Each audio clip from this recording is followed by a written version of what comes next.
तो क्या आप भी सपना देखते हैं किसी अच्छे से स्कूल में टीचर बनने का और सभी के सपनों को साकार करने का अपने साथ साथ? तो आप बिल्कुल सही जगह पे हैं, क्योंकि इस चैनल पे हम कवर करने वाले हैं सारी टीचिंग वैकेंसीज जो आपके लिए जानना इम्पॉर्टेंट है। So welcome everyone, this is Ashmita Nayak और आज हम एक बहुत इंपॉर्टेंट वैकेंसी देखने वाले हैं जो कि आ रही है एक ऐसे स्कूल से जिसका नाम हर कोई जानता है, that is Delhi public school DPS। तो यस, DPS से मल्टीपल पोजीशंस जो हैं वो आउट हुई हैं और हम सभी देखेंगे teaching vacancies, non teaching vacancies, सारी वैकेंसीज हैं। प्लस यहाँ पे आपको एकोमोडेशन, रहने की व्यवस्था और खाने की व्यवस्था भी जो है वो प्रोवाइड करवाई जाएगी। सो मेरा सजेशन तो यही रहेगा कि अगर आप एलिजिबल है सो प्लीज़ अप्लाई करिए। चलिए जल्दी से देखते हैं कि क्या वैकेंसी है और कैसे आप वहाँ तक पहुँचेंगे। तो आप क्या करिए, आप इधर पे डालिए DPS झांसी। तो आपको गूगल पे जाना है और DPS झांसी डालना है। जो पहली ही साइट खुलेगी सॉरी, उसमें आपको जॉब्स वाले सेक्शन पे क्लिक करना है और आप उस पेज पर आ जाएंगे। तो हम फटाफट देखते हैं कि कौन कौन सी वैकेंसीज हैं। इनका जो डिटेल एडवर्टाइजमेंट है जो लास्ट में दिया हुआ है, पहले हम वो देखते हैं। सो सी, DPS से वैकेंसीज है, झांसी में ये है। और कहाँ किस किस चीज़ की वैकेंसी है? वाइस प्रिंसिपल, एकेडमिक हेड या कोऑर्डिनेटर। PGT में अगर हम देखें तो किस किस सब्जेक्ट की वैकेंसी है? PGT में हमारे पास chemistry, English, biology, maths, economics, business studies, history, accounts, political science, geography and psychology की वैकेंसी हम यहाँ पे देख रहे हैं। और TGT PRT के लिए इन्हें सारे सब्जेक्ट में जो टीचर्स हैं वो रिक्वायर्ड है। तो please apply if you are eligible. ठीक है। एक डांस और म्यूज़िक टीचर की भी क्या है, इन्हें रिक्वायरमेंट है, साथ ही साथ स्टूडेंट काउंसलर की भी, क्योंकि हमें पता है कि अब इन्हें क्या है, मैंडेटरी हो गया है स्कूल में काउंसलर अपॉइंट करना। तो हम एक साइकोलॉजिस्ट की वैकेंसी भी यहाँ पर देख पा रहे हैं।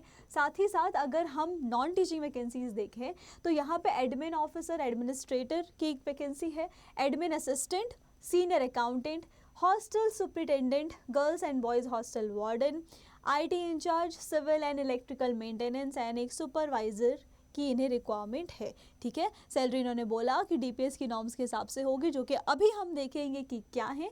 और अगर आप एक सर्विसमैन हैं तो आपको प्रेफरेंस मिलेगी। ठीक है। अब हम चलते हैं इनके किस पे, डिटेल एडवर्टाइजमेंट पर। बट हम उसके पहले याद रखो, last date to apply is 22 December. तो मेक श्योर कि आप 22 दिसंबर के पहले अपना जो फॉर्म है वो भर दें। ठीक है। अब हम इधर पर आते हैं और चीज़ें देखते हैं कि क्या क्या लगेगा। 22 दिसंबर लास्ट डेट है। ठीक है। वाइस प्रिंसिपल के लिए क्या है, इन्होंने दिया हुआ है कि आपका जो एक्सपीरियंस हो, वाइस प्रिंसिपल के लिए तो ऑफकोर्स एक्सपीरियंस लगेगा। ये सारी चीज़ें उन्होंने दी हुई है। हम डायरेक्ट चलते हैं एलिजिबिलिटी क्राइटेरिया पे जो कि दिया हुआ है टीचर्स के लिए। ओके, सो फाइन, इन्होंने यहाँ पे रिस्पॉन्सिबिलिटीज़ दे रखी हैं कि आपको क्या होना चाहिए स्टूडेंट के प्रति, आपको जो इनकरेजिंग, आपको सपोर्टिव होना चाहिए। क्वालिफ़िकेशंस में अगर हम बात करें, लेकिन यहाँ पे एक चीज़ याद रखो कि अगर आप डायरेक्टली भी ये जो क्वालिफ़िकेशन है वो नहीं फुलफ़िल कर रहे हो, यहाँ पे उन्होंने दे रखा है कि एक्सेप्शंस, अगर कोई बहुत अच्छा कैंडिडेट है, एक्सेप्शनल कैंडिडेट है, तो वो क्या कर सकते हैं, कुछ जो कंडीशंस है उसमें बदलाव कर सकते हैं। इसलिए अगर आपको लगता है तो प्लीज़ अप्लाई करना। ठीक है। तो पहले तो इन्होंने B.Ed मांगा है और रिलेटेड फील्ड और रिलेटेड फील्ड। ठीक है। अगर DLED वगैरह भी है तो do apply. Okay. CTET qualified होना चाहिए। मिनिमम 3 इयर्स का टीचिंग एक्सपीरियंस मांगा है। Strong communication and interpersonal skills, ability to work in a collaborative team environment, of course teacher का तो काम ही ये होता है। और आपके पास क्या होना चाहिए, पैशन फॉर टीचिंग होना चाहिए। My suggestion again will be कि अगर आपके पास 3 साल से थोड़ा कम एक्सपीरियंस भी है तो प्लीज़ अप्लाई करें। फीस वगैरह क्या है हम अभी देखते हैं। ठीक है। अभी हम सैलरी की बात कर लेते हैं, जो कि काफ़ी ज़रूरी फैक्टर है। तो सैलरी इन्होंने बोला DPS सोसाइटी के नॉर्म्स के हिसाब से होगी, क्योंकि इनका जो स्कूल का चेन है वो ऑल ओवर इंडिया में है, राइट। सो यस, तो अगर हम वाइस प्रिंसिपल है और एकेडमिक हेड कोऑर्डिनेटर की बात करें या सीनियर रोल की बात करें, तो इनकी सैलरी जो होगी 50,000 से 1,20,000 पर मंथ तक भी होगी, जो कि डिपेंड करेगा ग्रेड और एक्सपीरियंस पे। टीचर की सैलरी इन्होंने फिक्स नहीं बताई है, बोला यूजुअली 20,000 मिनिमम होती है, यानी 20,000 से स्टार्ट होती है और 95,000 पर मंथ तक भी जाती है।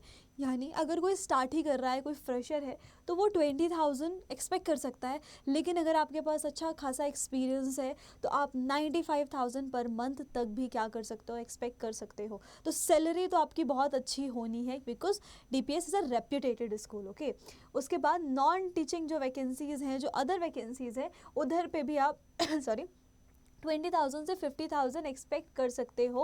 और इन्होंने बताया कि एकोमोडेशन और जो फूड है वो क्या होगा, इनकी तरफ से प्रोवाइड किया जाएगा, तो इसकी चिंता आपको करने की ज़रूरत नहीं है। साथ ही साथ इन्होंने क्लियर कर लिया है कि जो सिर्फ ऑनलाइन एप्लीकेशन फॉर्म ही क्या होंगे, एक्सेप्ट होंगे। अप्लाई कैसे करना है वो भी मैं बता देती हूँ, और फीस कितनी लगेगी वो भी अभी हम डिस्कस कर लेते हैं। तो ये लिंक दिया हुआ है, इधर पर आपको क्लिक करना है, फिर इस तरह का एक फॉर्म जो है आपके पास खुल जाएगा। आपको सारी डिटेल्स अपनी डालनी है, नेम, किस पोजीशन के लिए अप्लाई कर रहे हो, कौन सा सब्जेक्ट पढ़ाना है, क्या एक्सपीरियंस है, क्या क्वालिफिकेशन है, सब डालकर आपको इसमें फ़ीस लगनी है। कितनी लगनी है? 300 रुपीज़ जो है फॉर्म की फ़ीस आपको लगनी है, जो कि आपको UPI के द्वारा क्या करना है, पे करना है। तो हमने सारी ज़रूरी इन्फॉर्मेशन जो आपको जाननी थी इस वैकेंसी के बारे में हमने कवर कर दिया है। अगर आप एलिजिबल हो, इंटरेस्टेड हो, प्लीज़ अप्लाई करो।